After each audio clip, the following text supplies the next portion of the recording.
గత కొన్నాళ్లుగా అన్ని ఫిలిం ఇండస్ట్రీస్ కూడా ఇటు టాలీవుడ్ ఒక్కటే కాదు, టాలీవుడ్ కావచ్చు, బాలీవుడ్ కావచ్చు, కోలీవుడ్ కావచ్చు, ఇలా రకరకాల వుడ్లు ఏదైతే ఉన్నాయో అన్ని రకాల ఫిలిం ఇండస్ట్రీస్ ఇటు తమిళ, కన్నడ, మలయాళం, హిందీ, భోజ్పూరి, తెలుగు అన్ని ఏది చూసినా సరే బయోపిక్ల వర్షన్ అయితే నడుస్తుంది.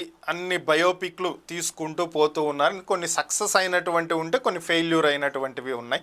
సో ఓవరాల్గా వచ్చినటువంటి ఫలితం పక్కన పెడితే బయోపిక్ల శకం నడుస్తుందని అనుకోవాలి. ఈ నేపథ్యంలోనే ఒక దేశ అధినేత బయోపిక్ని నిర్మించబోతున్నారు. అది ఎవరిదో కాదు, భారత ప్రధాని నరేంద్ర మోదీ బయోపిక్ని తీయబోతున్నారంట. ఈ బయోపిక్లో మరి ప్రధాని పాత్రను ఎవరు వేయబోతున్నారు అంటే, ప్రపంచ రికార్డులు సృష్టించినటువంటి తెలుగు సినిమా బాహుబలిలో కట్టప్ప పాత్ర వేసినటువంటి సత్యరాజ్ గారు ప్రధాని నరేంద్ర మోదీ పాత్ర వేయబోతున్నారు అనేది ప్రస్తుతం ఉన్నటువంటి సమాచారం. ఈ సినిమాకు విశ్వ విజేత అనేటువంటి పేరుని కూడా ఖరారు చేసినట్లుగా తెలుస్తుంది.